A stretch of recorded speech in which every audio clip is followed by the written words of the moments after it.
Good afternoon, Suidlanders. How are you? We hope that you're well. Right up front, I'd like to say please like, share, and subscribe to this video. And if you'd like to help us, if you're not a Suidlander or you are a Suidlander, if you're not able to associate with Suidlanders, but you'd like to support the good work that we're doing, unique work, nobody else is out there like we are, endeavoring to bridge the divide, to straddle the fence, as it were, between what is acceptable in South Africa and what is rational.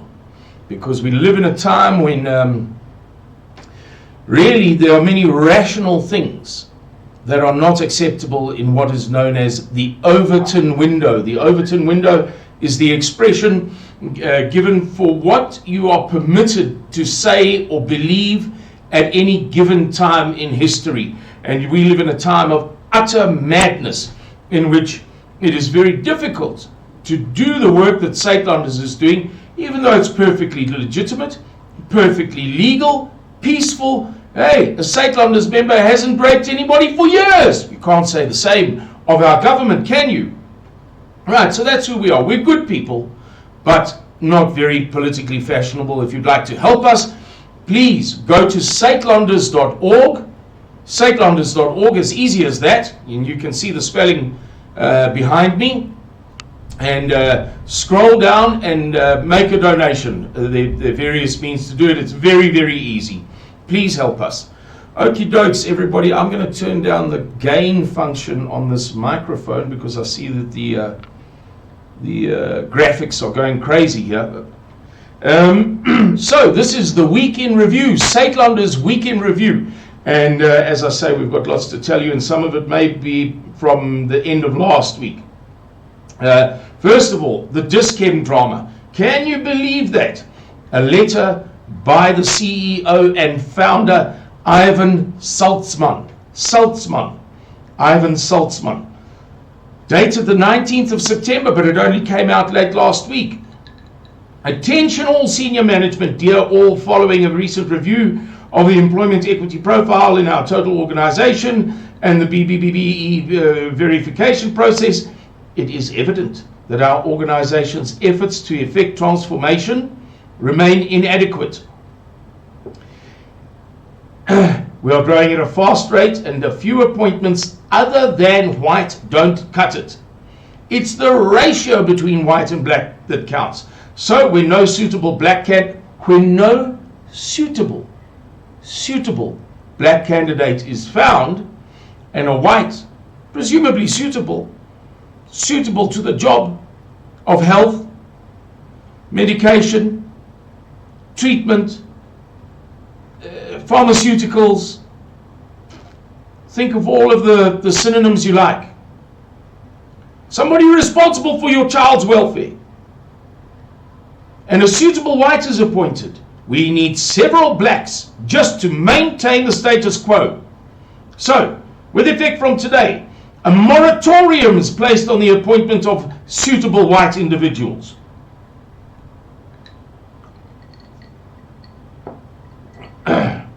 No appointments are to be made on managerial level without my direct approval as CEO. The targets will be blah, blah, blah, blah, blah.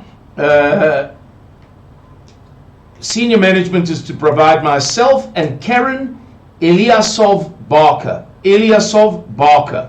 Group HR Director, with an overview of these activities, blah, blah, blah, blah. Well, there's been an enormous backlash, and rightly so. Ladies and gentlemen, it's a strange thing, and it bothers me so much. I've thought about this the whole day long. Even though it's over a week old. But it has bothered me all day long. And it seems to me that the thing that really bothers me, which I'll explain in a minute, has bothered me since my childhood. That was the kind of final feeling that I had 40 minutes ago when I was making something to eat, late lunch.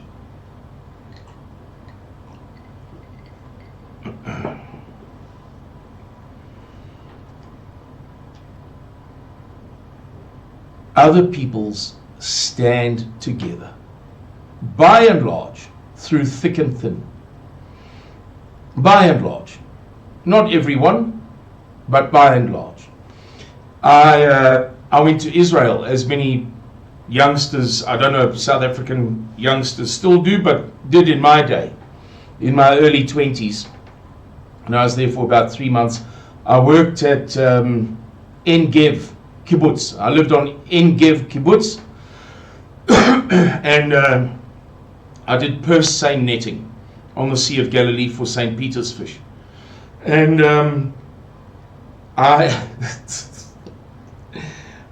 was a bit troublesome, and they eventually kicked me off after half a dozen warnings. The only reason they didn't kick me off much sooner was that I was a good worker. And I went to Tel Aviv and worked there for a few weeks. And one day I did casual labor. So one day I worked for a plumber, a South African Jew who'd moved to Israel. And after the day's work, on our way home, I'll never forget this as long as I live. He said to me, Israel is a fantastic place. It only has one drawback. And I said to him, oh, what's that? He said, too many Jews. And I don't say that to disparage anybody, but I just thought it was such a I don't know, an aphorism, a humorous truth. Because there's division, and people get on one another's nerves, as there is division in this country. As Afrikaners often like to talk about divisiveness between Afrikaners. I hear that about once a week. But it was just so clever and so pithy in that moment. But by and large, Jewish people, Muslim people, Hindus, Zulus, they stand by one another. We refuse to do so. Therefore, to end this story, may it please God that for once our people stand together and boycott Diskem. Utterly boycott them forever. And never go back on that. Never undo it. There are millions of white pharmacists, or non-white pharmacists, but private pharmacies, pharmacists, who could do with our help and support.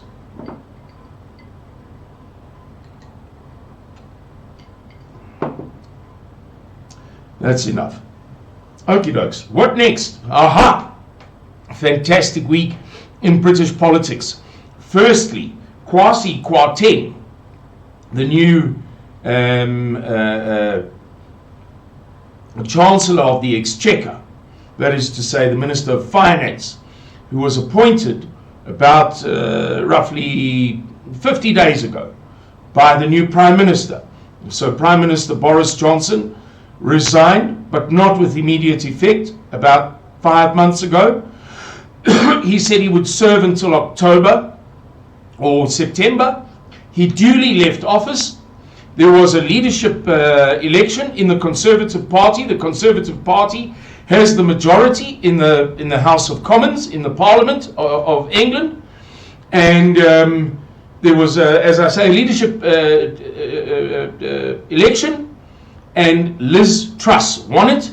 She became the Prime Minister, and she then appointed her own cabinet, her preferred people.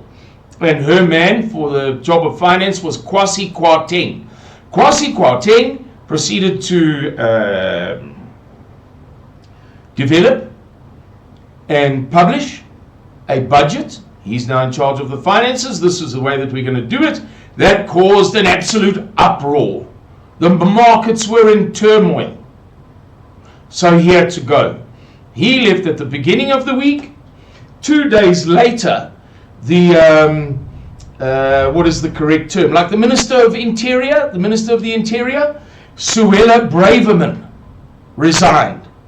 That evening, lo and behold, the chief whip of the Conservative Party, so that's like the disciplinarian, if you like, of the Conservative members of Parliament, the Conservative Party's members in Parliament, resigned that evening.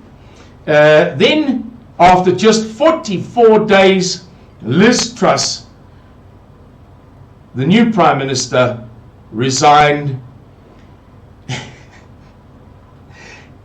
The shortest lived Prime Minister in all of the history of the Parliament of the United Kingdom of Great Britain and Northern Ireland,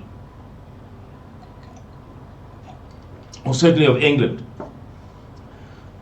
and Wales, formerly also Scotland. I'm not exactly sure how it works. And that was terrific for me. This is what's known as Schadenfreude. Schadenfreude is it's a German phrase or expression. It's quite common in English. It means joy in destruction. And we South Africans know something about that. We witness all of the time people who seem to, or not seem to, do get a kick out of breaking, damaging, harming. And anyway, this is Schadenfreude. I'm sorry to say it. I am absolutely reveling in this drama, in this woman losing her job, because very shortly after she became Prime Minister, I did a very big interview every Sunday, or every second Sunday, I beg your pardon. I do an enormous interview, one of the biggest in the world, on, let me just qualify that so that I don't mislead. The criteria are radio, streamed, so radio via internet. They also have FM, they broadcast by FM, but in the category of radio format, not TV, not visual, on the internet, live, not podcast, and not music. In other words, live, voice. It's in the top 5 in the world, very often 4th, 3rd, 2nd. Anyway, I did this interview, as I do every fortnight, on a Sunday afternoon. It's on World Broadcasting Network, if you want to look that up. World Broadcasting Network, WBN 324, and I don't remember what the suffix is. It's not .com anyway. And I said, it's so patently obvious that the woman is weak, she's going to get chewed up and spat out. So that's what happened. Big drama, unprecedented drama in British politics. And I think that it is symptomatic of the times in which we live. Julius Malema, what did he say at the Western Cape EFF conference? He, I've got it here, the Western Cape 3rd Provincial Conference, I think it is. He said, I'm here because I've been coming here quite often because I've had to go to court, because a white man will never beat me or assault me or something to that effect. So it pertains to a fracas in which he was previously involved. And he said, in response to that, we should not be afraid to kill. And he spoke at length for about 30 seconds about the killing of white people in the revolution. Ladies and gentlemen, I want to warn you solemnly. Mr. Miller and I have been holding some very grave conversations about events that are developing in the world. And sadly, I cannot reveal everything that we've discussed. It's not opportune, it's not prudent to do so just yet. But let it suffice to say, we are a very short while, a very short time away from great anxiety. I'm not talking about the end of the world, die nacht van die lang messe, or anything melodramatic. But I tell you, I use these words, great anxiety, advisedly, and I shall not be wrong. You may mark my words, ladies and gentlemen. Mark them and remember them well. We are a very short while away from great anxiety. Yeah, I think that's enough said. What next? We had a jailbreak. That was quite interesting. It turned out that there was only one warder on duty. Warden on duty, and that he was guarding 571 prisoners.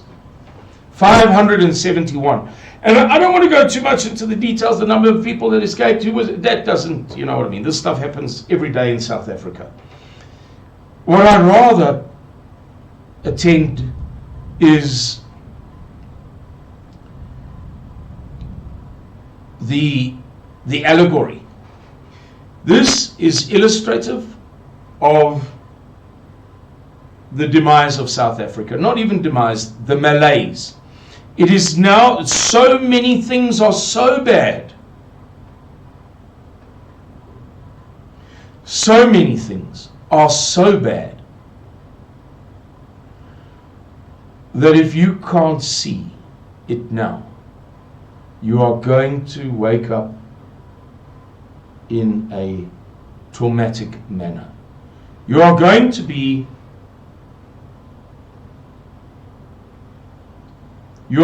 come to your senses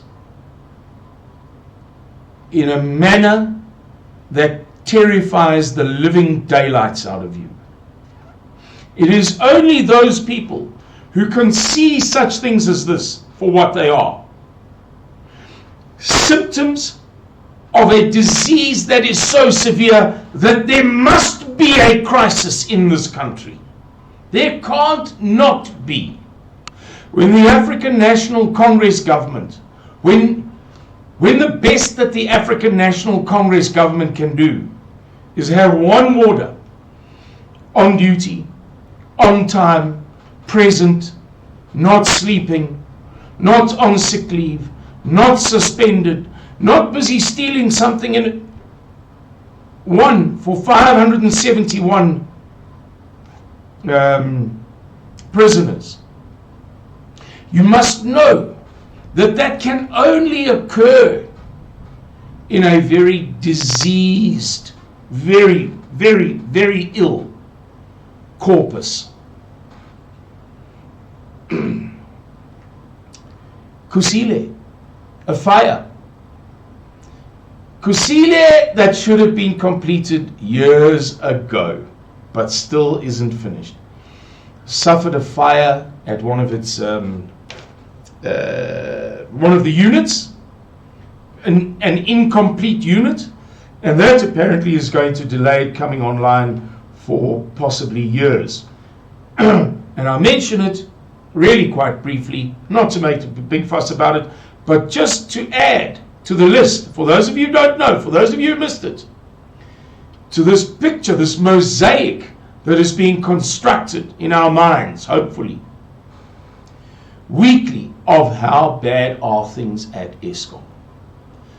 4 years ago, I recall very distinctly making videos about this. In fact, strictly speaking, it may have been 5 years ago, late 2017, after we completed our tour, Suidlanders tour of the USA, in which I endeavored to convey to people that the Eskom problem is far more severe than they apprehend, than they grasp. Not everybody, but many people, many Suidlanders included, were swallowing this insane narrative, this asinine narrative, that perhaps if they just borrow another 10 billion, and then if that guy, and if they replace the CEO, and then if Cyril gets in, then with respect and not with disrespect. That was stupid then, and it remains stupid now. There was never any prospect, as we are witnessing. On the subject of electricity, I was quite amused. I didn't know this, and I said as much on one of the WhatsApp groups that I run, that I have no idea. But throughout the entire Ukraine war, Ukraine has been supplying Europe with electricity. I might pause and go and top up my Oros.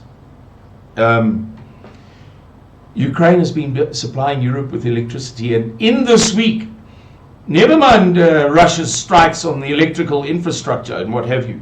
Apparently, this comes from some time back. It was going to happen anyway. In this week, as if Europe didn't have enough electricity and energy and power and whatever woes, one of their suppliers, Ukraine, cut off the supply as Europe goes into what seems as if it may be a very cold winter. I'm not a meteorologist. I've never been very good with the weather. Not intellectually anyway. You know, I can't talk about it sensibly. Maybe I have a bit of a, instinctive sense, what I feel on my skin. But the intellectual side of it, I did geography at school, and I'm sure that I got about 0 for the weather portion of my matric exam geography paper.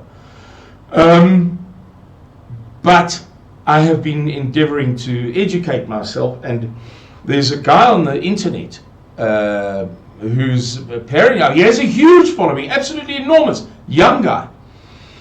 And he did a breakdown very recently of the long-term forecast for the weather in Europe during this winter. So let's say for the next November, December, January, February, March, those coldest months. And he didn't say that it's going to be a phenomenally cold year.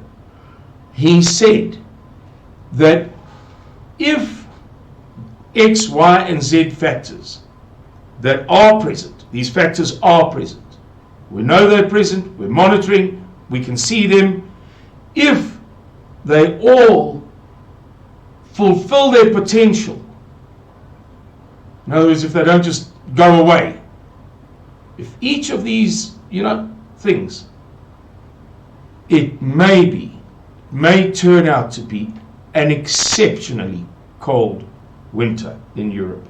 Let's see. I thought this was classic. Did you see the video that did the rounds on social media of the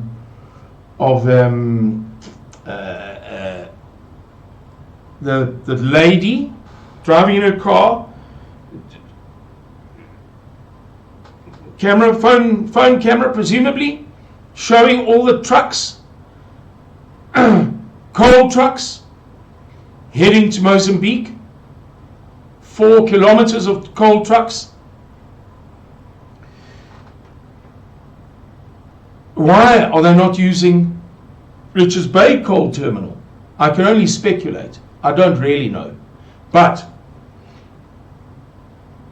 perhaps it is because the Europeans are frantically endeavoring to buy as much coal as they can and to get it into Europe as soon as possible in anticipation of a cold winter with very little electricity.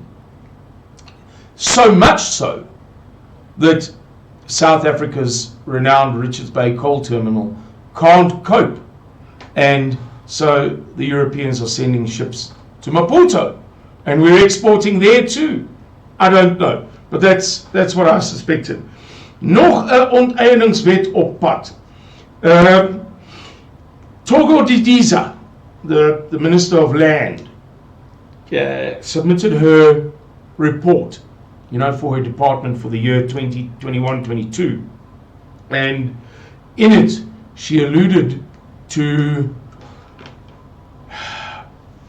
a renovation, if that's the right word, of the old law that used to permit the government to expropriate property in the national interest. So, for instance, when railways and roads were built, oftentimes a farmer, for instance, would say, I don't want your N1 coming through here. I would want... The government was allowed to say, you have to. And then they would pay him fair compensation. And apparently that law is going to be revamped or renovated for the purposes of expropriation without compensation, coming on top of the law that was passed 2 weeks ago, Wednesday, 10:30 p.m. I think you remember we covered that.